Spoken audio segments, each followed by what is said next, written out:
नमस्कार, मैं हूं आपके साथ रमेश मेघवाल और आज हम एक ऐसी शख्सियत से मुलाकात करने के लिए आए हैं जो शख्सियत किसी भी परिचय की मोहताज नहीं है। आप जानते हो इस समय चुनावी सीजन है और चुनाव की इस दौड़ में सभी पार्टियां लगातार जनता के बीच में हैं और इन्हीं पार्टियों के अंदर जो प्रत्याशी है वो कहीं न कहीं अब साम दाम दंड भेद लगाकर जनता के बीच में अपना वर्चस्व बना रहे हैं। तो एक ऐसे ही ज़मीनी समाज सेवी कार्यकर्ता जिनसे हम मुलाकात करेंगे, जिन्होंने हमेशा धरातल पर रहकर सर्व समाज को एकजुट करते हुए पार्टी को मजबूत किया है। मेरे साथ मौजूद है इंटक प्रदेश कार्यकारिणी के मलकीत सिंह जी। मलकीत सिंह जी, सबसे पहले तो स्वागत है। रमेश जी, आपका भी स्वागत है। धन्यवाद, आप मेरे पास पहुंचे और मेरे से बातचीत कर रहे हो, ये आपकी बड़प्पन है। राजनीतिक इस समय सीजन चल रहा है क्योंकि करीब 7-8 महीने के बाद में विधानसभा के चुनाव है और इन चुनावों के मद्देनजर रखते हुए इन चुनावों को आप किस नज़र से देखते हैं? रमेश जी, आपका क्वेश्चन बहुत बढ़िया है। बिल्कुल चुनाव सिर पे आ चुके हैं और देखा जाए तो 5-6 महीने ही काम करने का हमारे पास समय है। बिल्कुल।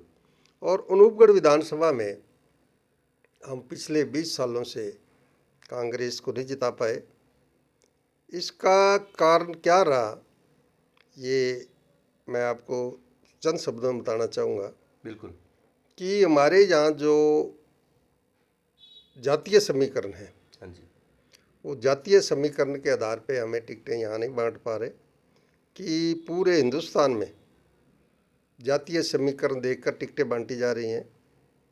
हमारे कुलदीप जी बहुत बढ़िया नेता हैं, आलीशान है, बहुत बढ़िया काम करते हैं, लाइजन वाले हैं, लेकिन कहीं ना कहीं हमने पिछले चुनाव में जो देखा, बहुत अच्छा काम किया और बहुत अच्छे मत भी मिले। जो डिफरेंस रहा, हमारा मानना है कि वो जातीय समीकरण कहीं ना कहीं उनको नुकसान दे गया।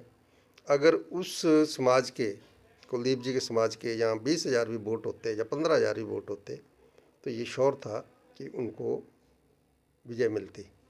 आगे जो आने वाला टाइम है, अब वो हाईकमान क्या करती है, लेकिन मेरा मानना है अगर इस क्षेत्र में पंजाबी समुदाय बाहुल है और हमने लगभग काफ़ी काउंटिंग कर ली कि 80,000 के आसपास टोटल पंजाबी वोट हैं, जिसमें जट सिख, मजबी सिख, राय सिख, कमोज सिख और अन्य पंजाबी वर्ग। इतने वोट होने के बावजूद इस समाज को यहाँ कहीं मौका नहीं दिया जा रहा। और मेरा मानना है अगर किसी पंजाबी वर्ग में जुड़े हुए आदमी को जो धरातल पे काम कर रहा है पार्टी टिकट देती है तो मेरा मानना है कि हर हालत में वो टिकट यहाँ से निकलेगी। और दूसरा जो बीजेपी का समीकरण है वो आपके सामने है कि जाति के आधार पे उन्होंने 2 बार यहाँ टिकट दिया, दोनों बार जीते हैं, बल्कि वो कैंडिडेट इतने सक्रिय नहीं है जितने हमारे कांग्रेस के कुलदीप जी सक्रिय रहे हैं, फिर भी उनको जीत हासिल नहीं हो रही। मेरा मानना यही यहाँ कारण रहा है। और कांग्रेस की जो रीति है वो आलीशान है, भाईचारे की राजनीति है, हर आदमी को साथ लेके चलने वाली उनकी विचारधारा है।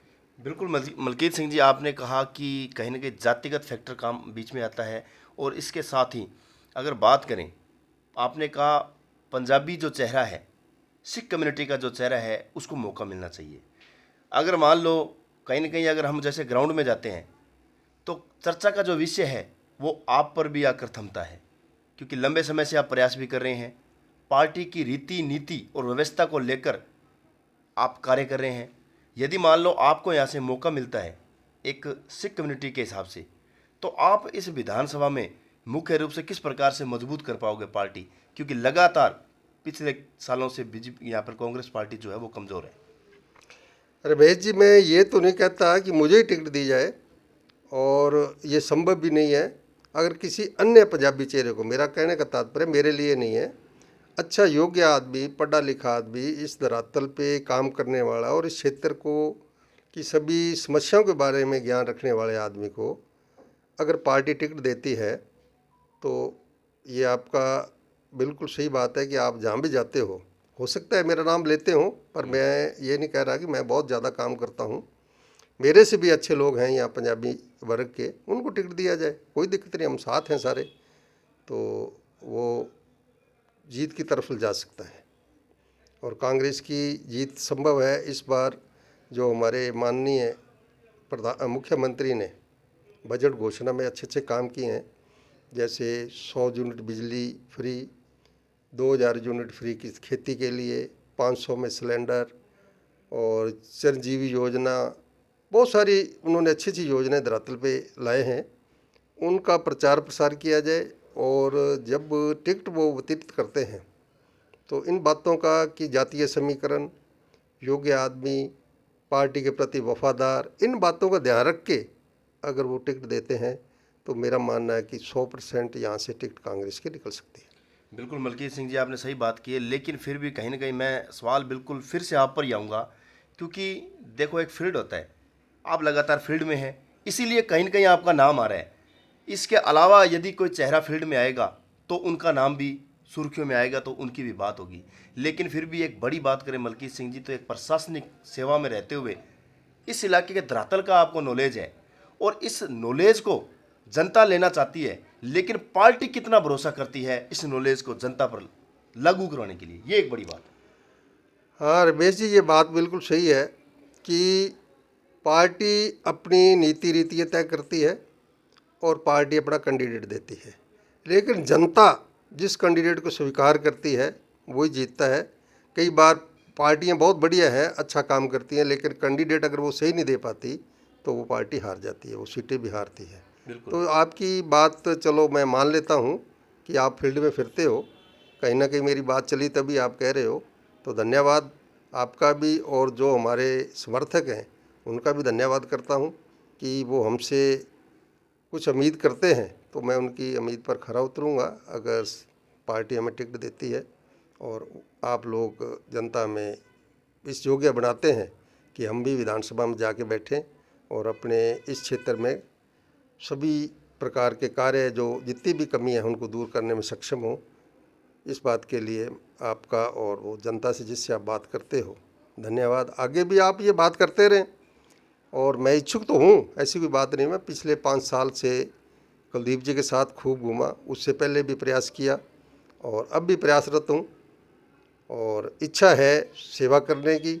अगर ऐसा मौका मिलता है तो बिल्कुल चुनाव लड़ेंगे और चुनाव जीतेंगे भी। मलकीत सिंह जी, इच्छा तो देखो हर किसी की होती है, जनता की सेवा करना और जनता का काम करना, लेकिन ये तो मौके की बात होती है कि पार्टियां किस पर कितना दांव खेलती है। लेकिन फिर भी हम बात करते हैं कि आप जैसे फील्ड में जाते हो, जनता के बीच में जाते हो, तो जनता आपसे क्या क्या उम्मीद रखती है, आपको मुख्य तौर पर क्या क्या समस्याएं हैं जो जनता बताती है आपको?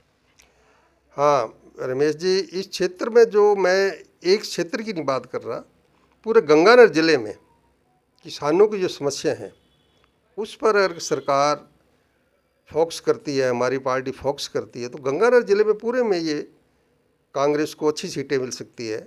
जैसे गंगा कनाल के पानी की बात रहती है, कभी कम कभी ज़्यादा, तो वो जो किसान नेता हैं उनसे बातचीत की जाए, उनको आश्वासन दिया जाए, जितनी भी उनकी समस्या हल हो सकती है उनको तुरंत करना चाहिए, तो वो कांग्रेस के पक्ष में आएंगे। उनको किसी पार्टी से मतलब नहीं है, बिल्कुल। जो सरकार उनकी काम आती है, उनकी समस्याओं का समाधान करती है, तो उनके साथ रहेगी। दूसरी बात, यहाँ जो प्रेजेंट में अभी सरसों की फसल आने वाली है, अभी तक एमएसपी पे खरीदने की कोई कार्रवाई नहीं हुई, और करते हैं तो बहुत लेट कर देते हैं। बिल्कुल। ये भी सरकार को तुरंत अपने संज्ञान में लेकर एमएसपी की खरीद की प्रक्रिया चालू करनी चाहिए और उसको सरल करना चाहिए। मेरा तो यहाँ तक मानना है कि जो सरसों लेके पहुँच गया वहाँ सेंटर पे, बिल्कुल, उसका नाम नोट करें और उसकी सरसों तोली जानी चाहिए कि सरसों कहीं बाहर से तो आती नहीं, खेत से आएगी। बिल्कुल। अगर उसमें ज़्यादा प्रक्रिया पेचीदगी बनाई जाती है तो जो छोटे किसान हैं उनके कहीं ना कहीं कागजों में कमी रह जाती है। बिल्कुल। या तो उनके नाम से ज़मीन नहीं है, उनमें ठेके इसी पे काश्त कर रखी है, तो वो सारी बातें पूर्ति नहीं कर पाता, तो फिर वो कहीं ना कहीं घाटे में दूसरे अन्य आदमी को बेचता है और फिर वो सेंटर में वो भी वही सरसों सेंटर में बेचते हैं, बिल्कुल फ़ायदा वो ले जाते हैं और छोटा किसान उसमें नुकसान उठाता है। बिल्कुल। तो मेरा कहने का तात्पर्य है, अगर सरकार तक ये मेरी बात जाए तो उनको एमएसपी पे सरसों के केंद्र पे सरलीकरण करना चाहिए। सिंपल कोई सी गिरदावरी ले ले, पटवारी की रिपोर्ट ले ले, सरपंच की रिपोर्ट ले ले कि इसके 5 बीघे 7 बीघे सरसों हैं जी, इतना उत्पादन है तो उसको खरीदा जाना चाहिए। तीसरी बात, यहाँ जो हमारे नहरों के रख रखाव में हैं, इसमें भी बड़ी कमी आ रही है। जैसे पहले बेलदार व्यवस्था थी तो बेलदार नहर की साफ सफाई रखते थे, तो वर्तमान में वो बेलदार व्यवस्था न होने के कारण से नहर जब बंदी रहती है तो नहर में पेड़ गिर जाते हैं, कई बार पानी आता है तो नहर की सफाई नहीं होती तो नहरें टूट जाती हैं। बिल्कुल उससे भी नुकसान होता है किसानों का, बहुत ज़्यादा नुकसान होता है। जिसकी खेत बारी पिटती है उसका नुकसान अलग, जिसके खेत में पानी टूट के चला जाता है उसका नुकसान अलग। और ये भी एक बेलदार व्यवस्था पुनः लागू की जानी चाहिए। ये इस प्रकार की बहुत सारी बातें, जैसे पटवारी, पहले सिंचाई पटवारी होता था, उससे भी हमें बेनिफिट था। आजकल कई और प्रकार की प्रक्रियाएं स्टार्ट कर दी। एक तो लोगों को रोज़गार नहीं मिल रहा और इसमें भी एक पार्टीबाजी बढ़ रही है। सरकारी कर्मचारी हो तो वो बहुत अच्छा काम करते हैं, मेरा मानना है कि हम भी सरकारी कर्मचारी रहें, उनको ज़्यादा तवज्जो दी जानी चाहिए। इस प्रकार की बहुत सारी बातें हैं।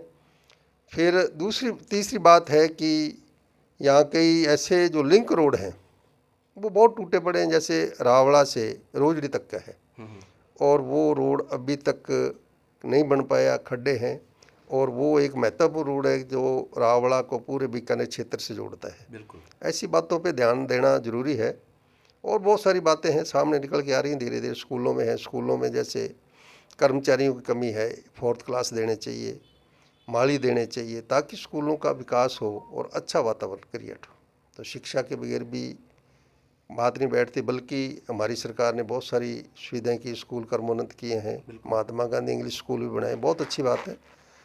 तो अगर हमें मौका मिलता है तो इनको और हम बढ़िया तरीके से लागू करवाएंगे। बिल्कुल मलकीत सिंह जी, अब होली का पर्व, इस प्रकार से होली का पर्व इलाके में मनाया जाएगा और होली पर्व पर आप क्या अपील करना चाहेंगे? हाँ, होली एक रंगों का त्यौहार है और हम ये कामना करते हैं सभी रंगों के त्यौहार को खुशी से मनाएं और भाईचारे से मनाएं। और इस बार जो नहरों में पानी आया है बहुत आलीशान आया है, फसलें भी अच्छी हैं, बल्कि कहीं ना कहीं ये कोहरे की मार पड़ी है, पर फिर भी कुल मिलाकर मैं फील्ड में देखता हूँ अच्छी फसल है और लोग होली का त्यौहार बड़े सद्भावनापूर्ण से मनाएं। और उसकी होली की मैं सबको शुभकामनाएं देना चाहता हूँ और बधाई देना चाहता हूँ। शुक्रिया मलकीत सिंह जी। तो ये थे आज हमारे साथ खास मुलाकात में मलकीत सिंह जी। मलकीत सिंह जी इंटक प्रदेश कार्यकारिणी के पदाधिकारी पद पर हैं और लगातार इंटक में वे कांग्रेस में रहकर ये समाज के अंदर कार्य किए इनके द्वारा करवाए जा रहे हैं। वे इसके साथ ही बड़ी बातें, अनूपगढ़ विधानसभा में जो बड़े मुद्दे व बड़ी समस्याएं हैं, लगातार इनसे रूबरू हो रहे हैं और इन्होंने इन जन समस्या को बड़े करीबी से देखते हुए बताया है कि यदि अनूपगढ़ विधानसभा में शानदार तरीके से टिकट वितरण हो तो इन समस्याओं का समाधान भी होगा। लेकिन ये तो राजस्थान सरकार की कांग्रेस पार्टी को आने वाले विधानसभा चुनाव में देखना होगा कि विधानसभा चुनाव में किस प्रकार से कौन से प्रत्याशी पर दाव खेले और कौन से प्रत्याशी को यहाँ से चुनाव लड़ाएं। क्योंकि अगर पिछले कार्यकाल की बात करें तो कांग्रेस अभी तक खाता खोलने में भी असमर्थ है, लेकिन इस बार लगता है पार्टियां हर एक चीज़ को बड़े बारीकी से देखेगी, हर एक चीज़ को बड़ी गहनता से सोच विचार कर टिकट वितरण होगा। लगातार हम भी आपके बीच में रहेंगे। क्या माहौल होता है, क्या राजनीतिक स्थिति होती है।